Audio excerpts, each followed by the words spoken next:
I'd say about those guys. If you could make, if you made a horror movie, what would it be about? I'd probably mix like two exploitation genres, like something along the lines of Zombie Holocaust, but not that. Or I'd make like just a really brutal, mean slasher film, like a mean-spirited slasher film, like The Burning or Prowler or something like that. I'd try to get the best effects, and I would actually attempt, regardless of what horror movie I made, I would definitely go for good character development, and I'd actually show in the characters, because I notice a lot of movies, like if somebody dies, other people don't even give a crap. It's annoying, and it drives me nuts, but... And if you could make a sequel to a movie, what would it be? I've always wanted to see... I'd pick a sequel to a movie that was like, I wouldn't be crucified for doing. Like, I'd love to make like a sequel to The Deadly Spawn or Neon Maniacs, just because like Neon Maniacs, they both leave you off hanging at the end, and they're just fun movies. And I mean, like, I know like they don't have that big of a cult following. They do, but they don't. Like, people would just be happy, I think, to see more of it. And here is Poison Mushroom. How did you decide on your username? Basically, why did you choose Mrparka? Mrparka, I've had that name for as long as I can remember, probably about 15 years old. It's my AOL screen name. My last name is Parker. I always go by Parker. And I thought it'd be funny, like, Mr. Parker, like that. I just thought it'd be funny back then, and it just never changed. It stuck with me. Day of the Dead, 1976. Can you single out your single fave movie? If so, what is it? I know that's a tough one. It is a tough one, but probably Dawn of the Dead, 1978. I just love it to death. When not viewing films, what do you do for fun? I exercise. I like to run. I do 3.5 miles a day regardless. I like to exercise, weights and stuff. Just mostly like endurance. I also like to play euchre with my friends, hang out with my friends, play volleyball in the summer, frisbee football, stuff like that. Just basically hang out, have fun. Read sometimes, write sometimes when I get in the moods. What are your top 5 favorite bands? Probably Bright Eyes, Pink Floyd, The Killers, The Beatles, and why? What is your dream car? I don't really... I like cars, but I'm so car illiterate, it's ridiculous. I'm like, that's a blue one. Like, I'm just bad with cars. Like, there's some people that can take a car all apart and put it back together. And I could hardly... I get exhausted watching them do it. I'm not a car person. Just... Every ounce of brain I have in me is devoted to movies, or attempting to be devoted to movies. I do like cars, though, when I see them. Like, I can tell what I like when I see it. That's about it. I definitely would like a blue or red, maybe a black or white. Typical car colors. I don't really like those, like, flashy, bright colored cars.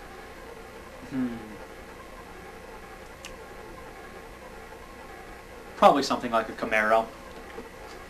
1968 Camaro. Beer, American import. I used to drink a lot. I haven't drank in like 4 years, but I used to always drink American Budweiser, but after like 13 of them, I didn't care anymore. I'd drink piss if it said it had alcohol in it. What is the lamest movie you have watched, yet still like? There's a lot that are just like completely crap, but I like it. Gutterballs. It was really entertaining. I just watched that one. It wasn't very good, and like people are like, "Why do you like this?" I'm like, "Oh, like I like seeing boobs and violence." I mean, I don't know. I just liked it. It was funny. It was a throwback to the 80s, but it was also brutal and kind of disturbing too at some points. Neon Maniacs is one. It's super cheesy. Ghoulies 2. That's one. I love Ghoulies 2. And Deadly Spawn. Stuff like that. I love those kind of movies. Oh, and of course tent movies. I love tent movies. A lot of people hate those. Like I like Dead Next Door, Skinned Alive, Bloodletting. There's a film that you cannot watch enough of. I have some myself. Is that why I say?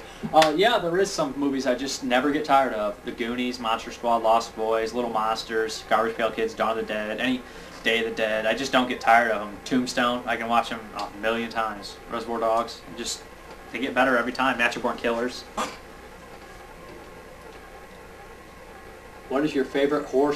This is Jarashut, and he is. What is your favorite horror subgenre? Cannibal, Nazi exploitation, slasher, incorporated, and why? I love the zombie genre. I love the paranoid feeling of being isolated and wondering if your friends are going to turn on you, and if you have the guts to kill them if they do turn. Nowadays, I know slasher genre. Zombie genres have really sucked hard. A lot of them. they really, to make a good zombie movie, it has to be like a comedic zombie movie now. Here's another one. What overlooked, forgotten horror films not currently available do you think deserve a DVD release and why? Night of the Creeps by Fred Decker. He did Monster Squad, which is an amazingly awesome movie. Night of the Creeps is no different. It is an awesome movie. I really think it deserves a DVD release. I think it's funny. I think it's campy. And I really love the whole idea of it. Throwback to the 50s and like a nowadays zombie film. And Tom Hankins is in it. It's just a super fun movie. 1986. That's one of my favorite 80s horror movies too, right there. That one and Psychos in Love. Psychos in Love, another 80s movie. 1987, way before its time. Mockumentary, hilarious, great stuff. Never released on DVD. The Video Dead's another one that's really cool. I could go on and on. There's like a list of about 50 of them that I just would love to see a DVD release of. Arrow Beach 82. Who's your favorite horror director? George A. Romero. But I love John Carpenter. I love David Cronenberg. Lucio Fulci, Dario Argento. Guys like that. Wes Craven even. Pretty much all of them. Wild Zuruk. Most prized DVD in your collection? I don't know. It's not worth that much, but I do love my Dawn of the Dead 4-disc. Just because, like, it is my favorite movie, so... But I do love that Man Behind the Sun box set. All sorts of stuff like that. My Cannibal Holocaust double disc, they're not that... The Man Behind the Sun's the only real rare one, but, like, my most prized are ones that I just watch a lot. Best ever DVD buy? One time I found The Wrath for $1 on DVD. I know it's worth more than that. I found August Underground for $10 once, double disc, signed by the director. I found, after the Guinea Pig movies had went on a print, especially Flower, Flesh and Blood, I found that one for $10. That was a good deal because they were usually like 30, 40. I got Necromantic for $14. Stuff like that, brand new. Favorite movie soundtrack? Now that's a tough one. I do love The Lost Boys. It's really good stuff. But I love Cannibal Holocaust's, how do you say his name? Ritz Ortolani? Or Ortolani? I don't know, something like that. But it just is a tearjerker for me, and it's just... I don't know why I felt like I had to whistle it, but yeah, it's just I really like that soundtrack too. The House on the Edge of the Park, he does that one. It's really good. Probably something from the 80s though really does it for me. Jug Cord, favorite band? Bright Eyes or Pink Floyd? Feast or Slither? I'm going with Feast because James Gunn said I read somewhere, heard somewhere that he said he never saw Night of the Creeps, and Slither is basically a remake of Night of the Creeps, if you ask me. And how could he never see it? Like, come on, man. I think it's like, how could you rip off something you've never seen? That's what I feel like. But Slither is cool. I do like Slither, but I just felt it was too close to Night of the Creeps without throwing at least a shout out to it. Favorite John Carpenter film? The Thing. And then after The Thing, I love The Thing to death. And then after The Thing, it's probably The Prince of Darkness, and then In the Mouth of Madness. Then They Live and Halloween.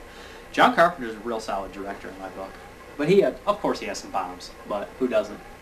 Would you rather gore on screen or off screen for your imagination? I'm a gore hound, but regardless, if the film is done right, whatever works.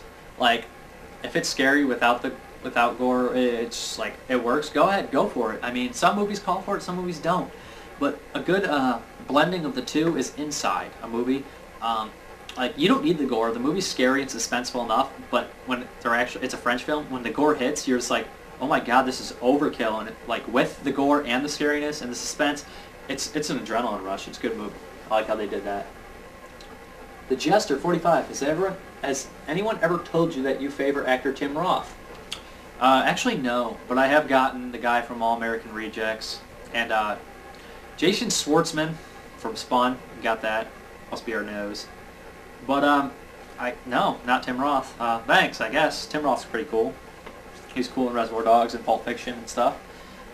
Some other movies. Deceiver, isn't that one he's in? He's cool.